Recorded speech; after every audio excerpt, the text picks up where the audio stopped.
Dans cette vidéo, nous allons voir que le coronavirus est un virus de synthèse sorti du laboratoire de Wuhan, qu'il n'y aura jamais de vaccin efficace, que c'est une grande supercherie, que l'OMS est un organisme corrompu, non indépendant, dirigé par des personnes dangereuses, que le nombre de décès très important est dû à une cascade de mauvaise gestion des gouvernements, mais aussi à une mauvaise médecine, que les gouvernements sont totalement sous l'emprise des multinationales et qu'ils ne se sont pas entourés d'experts indépendants, que le confinement est un désastre à tout point de vue qui a été dénoncé par les plus grands experts, que Bill Gates et le docteur Fauci sont clairement des manipulateurs dangereux qui supplantent les États démocratiques.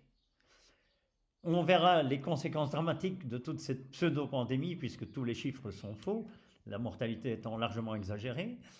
Et nous verrons ensuite les actions à entreprendre, réaffirmer nos libertés fondamentales de gérer notre santé, arrêter avec le vieux système politique corrompu, former un gouvernement d'union nationale, surtout entouré de sages, décider que le confinement ne pourra plus jamais être proclamé et disposer d'un conseil destiné à évaluer les impacts des nouvelles technologies médicales et autres. Bonjour à tous, j'espère que vous allez bien, malgré la période épouvantable que nous connaissons, où nous sommes privés de liberté, qui est un droit fondamental inscrit dans la Constitution et qui est bafoué, soi-disant, pour sauver des vies humaines et abaisser la courbe de contamination, ce qui est totalement hypothétique et d'autant plus que l'OMS, depuis 2 jours, vient d'affirmer que finalement, la meilleure gestion de la crise avait peut-être été celle du gouvernement suédois.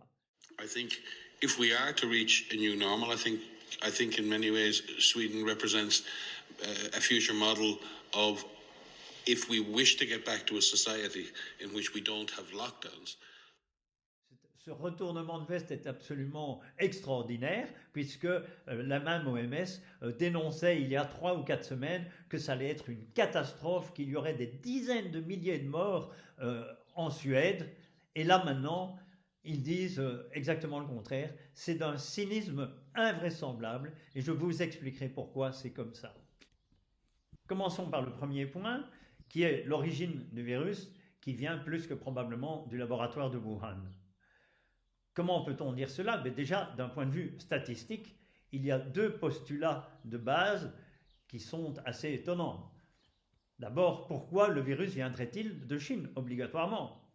Il aurait très bien pu venir du Vietnam, de la Thaïlande, de Taïwan, de Singapour. Enfin, il n'y a pas d'obligation de venir de Chine.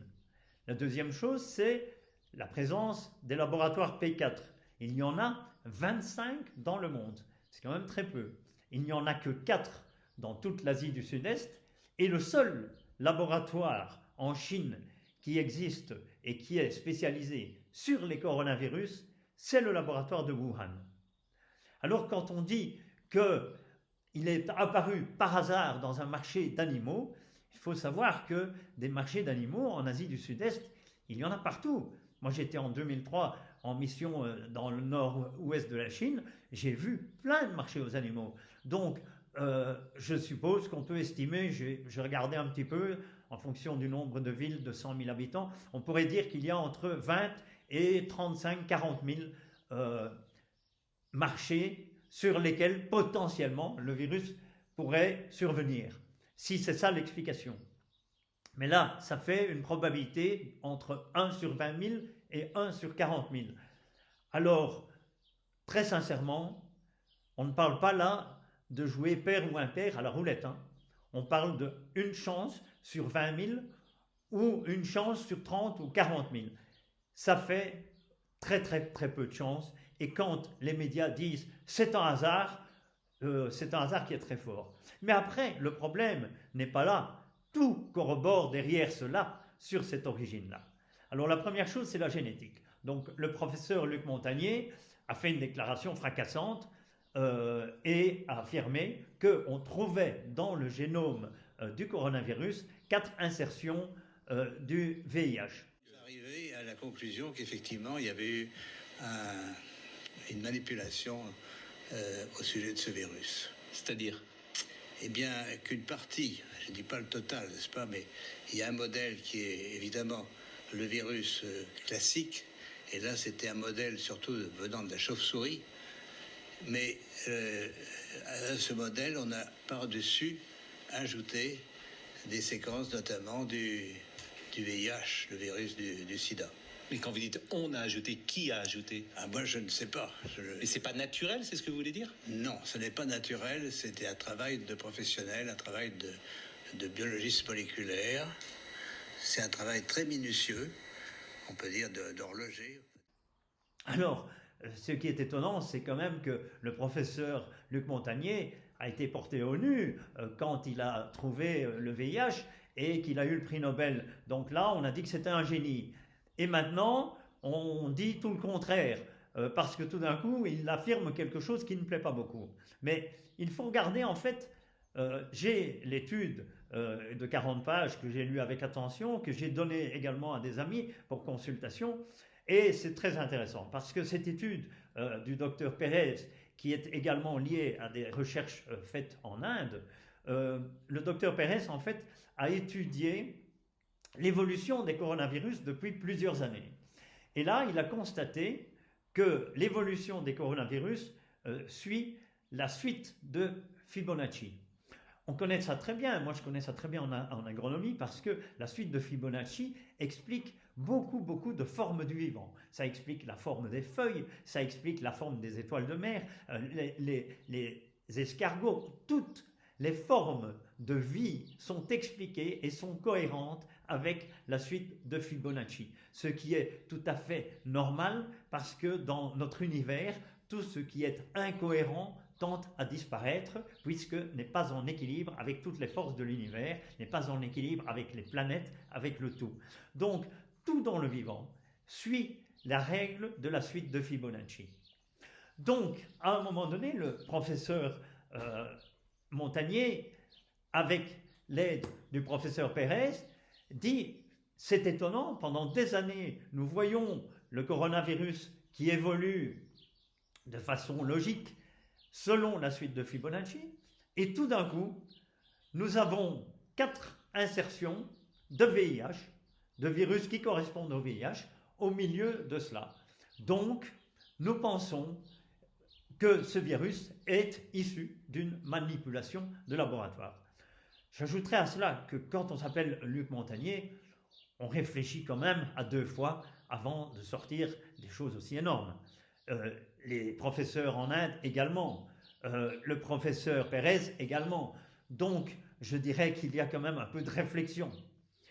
À l'inverse, l'autre preuve soi-disant apportée par l'Institut Pasteur, elle me semble beaucoup plus aléatoire et enfin, si ce n'est pas risible, je m'excuse de le dire, mais parce que là, c'est un puzzle. C'est un puzzle, c'est-à-dire, on trouve des morceaux de génome de pangolin, on trouve des morceaux de génome de chauve-souris, donc ces deux-là, ils ont fricoté ensemble, on ne sait pas trop ce qu'ils ont fait. Il y a un type qui a mangé une soupe de chauve-souris tout en cuisant un pangolin. Ouh là là là là là. Je raconte n'importe quoi, c'est sûr, mais je pense qu'eux aussi racontent n'importe quoi pour essayer de justifier l'injustifiable. Ça, c'est un puzzle qui pourrait exister, mais là, on peut le trouver avec tout. Qu'il y ait des génomes de tout dans tout, ça me semble une évidence, puisque le génome humain est lui-même constitué de 43% de génome de virus, ce qui a été largement étudié par les grands virologues. Alors, donc l'explication du pangolin, elle tient pas la route, alors que l'explication du professeur Montagnier me paraît absolument logique et correspond à une logique évolutive. Ensuite, je dirais, à tout cela s'ajoutent beaucoup d'autres arguments. Et l'un des principaux arguments, c'est la symptomatique. Tous les médecins sont frappés par le fait que ce virus a une symptomatique complètement différente à bien des égards. Certains perdent le goût, d'autres ont de la fièvre, d'autres ont des douleurs dans les os, d'autres ont les reins qui sont attaqués, un autre le foie, les poumons. La diversité des symptômes, alors parfois les gens ont tous les symptômes à la fois, ou une partie des symptômes, et cette diversité de symptômes a fait dire à tous les médecins, on n'a jamais vu ça. On n'a jamais vu un virus qui présentait une telle symptomatique. Et ça, pour moi, c'est un élément évident qui prouve aussi qu'on est face à un virus qui n'est pas très normal et qui est un petit peu chipoté, entre guillemets. Et puis, en plus, il y a l'autre argument, c'est les mutations très rapides.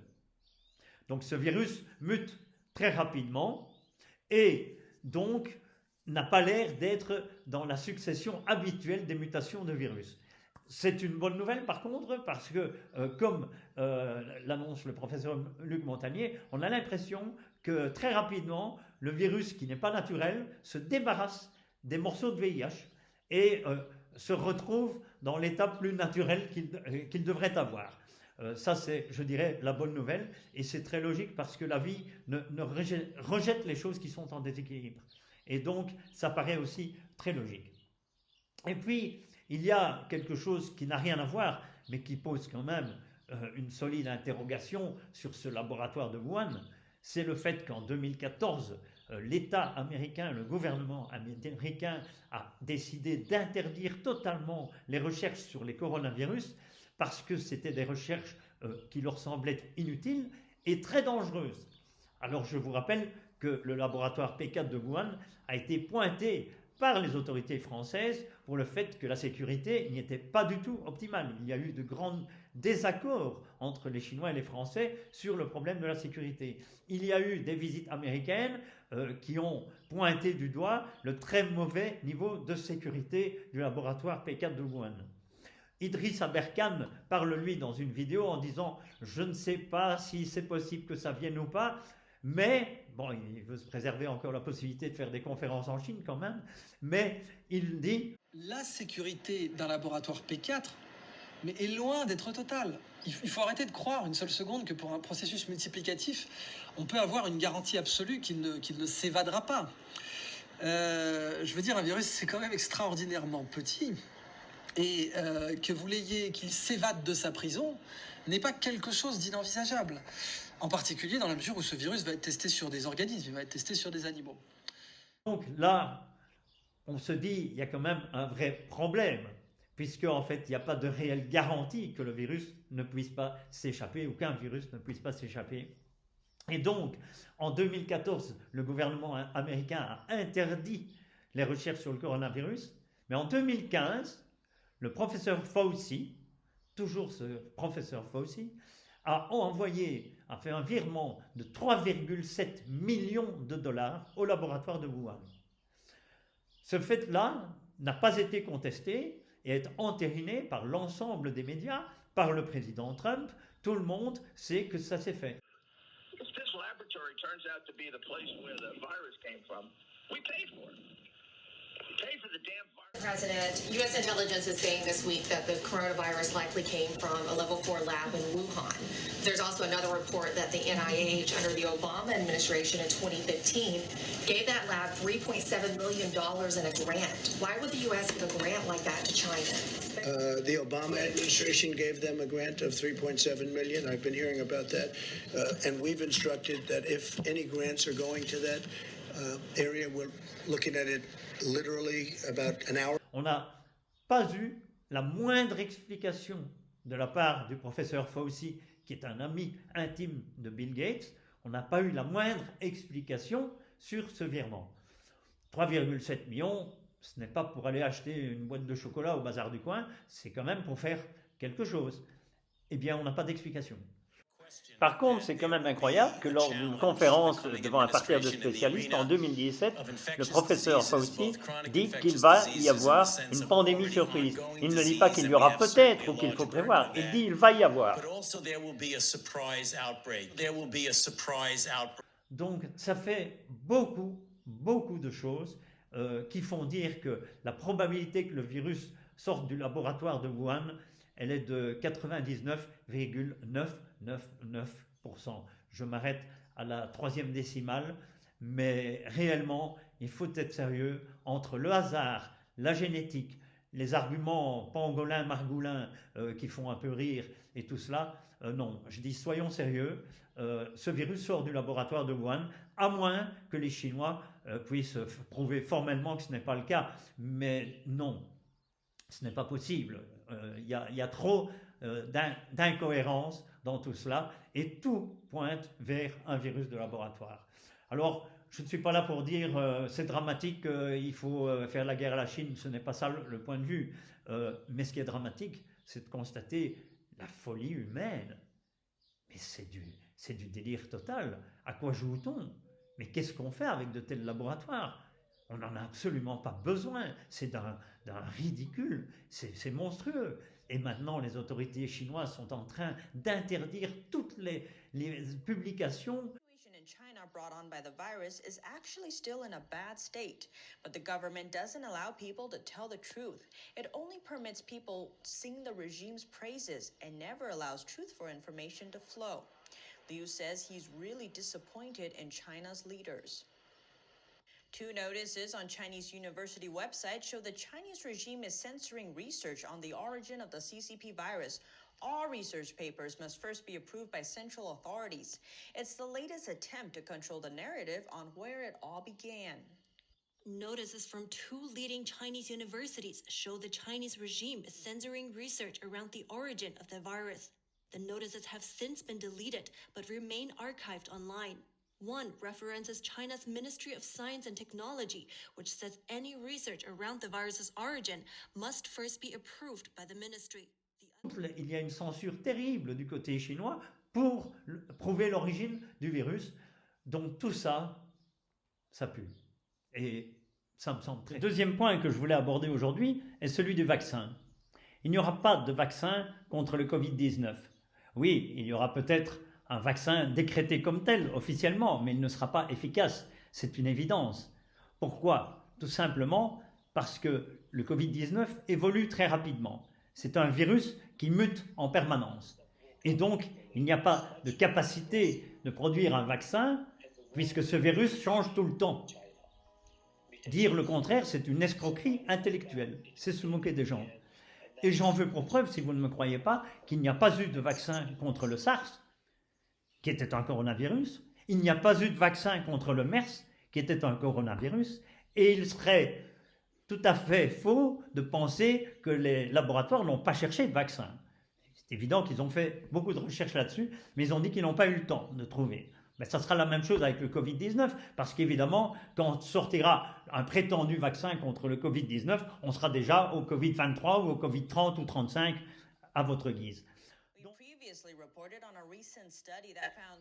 Alors là, vous avez un document vraiment très intéressant qui explique qu'une étude qui a été publiée au début du mois d'avril, qui s'appelle le Cambridge Study et qui a été effectuée par la National Academy of Scientists. Évidemment, des scientifiques qui n'ont rien à vendre et qui sont donc fiables beaucoup plus dans leurs recherches et dans leurs conclusions.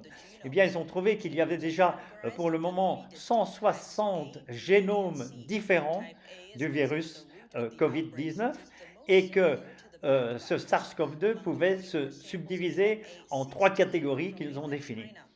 Vous imaginez bien que s'il faut trouver un seul vaccin pour déjà un virus qui a 160 génomes différents, c'est impossible.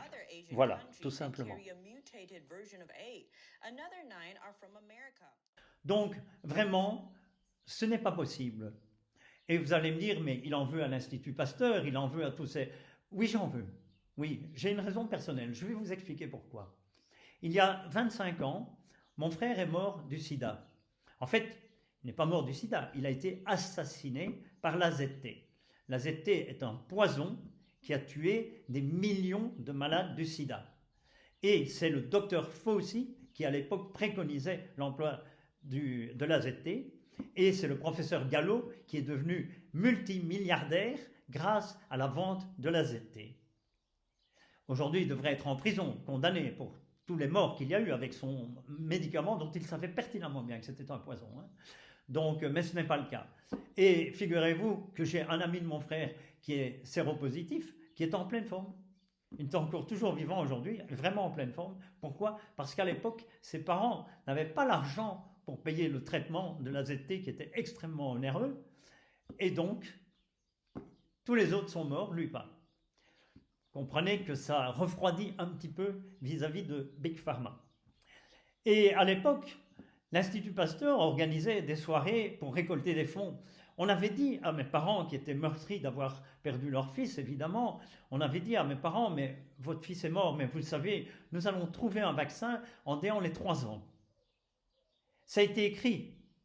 J'ai vécu cette époque-là, je m'en rappelle très bien. Mes parents ont donné des sommes astronomiques à l'Institut Pasteur en pensant sauver des vies pour un vaccin.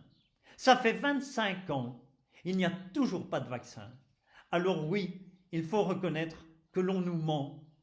Parce que 25 ans pour trouver un vaccin, alors on vous trouve toutes sortes d'excuses.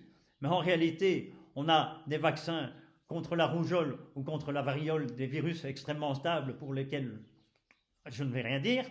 Mais sur le sida, il n'y a pas de vaccin. Il n'y en aura pas sur le Covid-19. Si on vous en présente un, chacun est libre de le prendre. Moi, je ne le prendrai pas, ça c'est une évidence. Alors, je termine ici ma vidéo parce qu'elle va être beaucoup trop longue sinon. Donc je reprendrai la suite dans une deuxième partie et éventuellement une troisième partie. En tous les cas, je vous souhaite à tous d'être très heureux parce que c'est important pour votre immunité. Il y a 3 choses très importantes. La première, c'est quand même bien manger, une nourriture de qualité qui garantit une flore intestinale de qualité qui va faire votre immunité, un bon équilibre à ce niveau-là. La deuxième chose, c'est être heureux. Être heureux, c'est primordial pour avoir une belle immunité. Il faut être heureux de tout, d'un rayon de soleil, être heureux du chant des oiseaux. On peut être heureux de beaucoup de choses, de la famille, des amis. Il y a beaucoup de motifs pour être heureux. Et puis la troisième chose, c'est le professeur Raoul. Les grands virologues le disent tous. Je dis les grands virologues, je ne parle pas des gens qui travaillent, qui ont quelque chose à vendre. Ça, ce ne sont pas des grands virologues. Ceux qui sont des grands virologues, ce sont des gens qui travaillent pour la recherche sur la virologie sans devoir vendre quelque chose derrière. Eh bien, ces grands virologues-là, ils disent tous, ce qui tue, c'est la peur. La peur diminue considérablement l'immunité. Donc, n'ayez pas peur, soyez heureux et vraiment profitez de la vie. C'est tout ce que je peux vous recommander en mangeant bien. Voilà, et on se voit pour la prochaine vidéo et je vous souhaite tout le meilleur.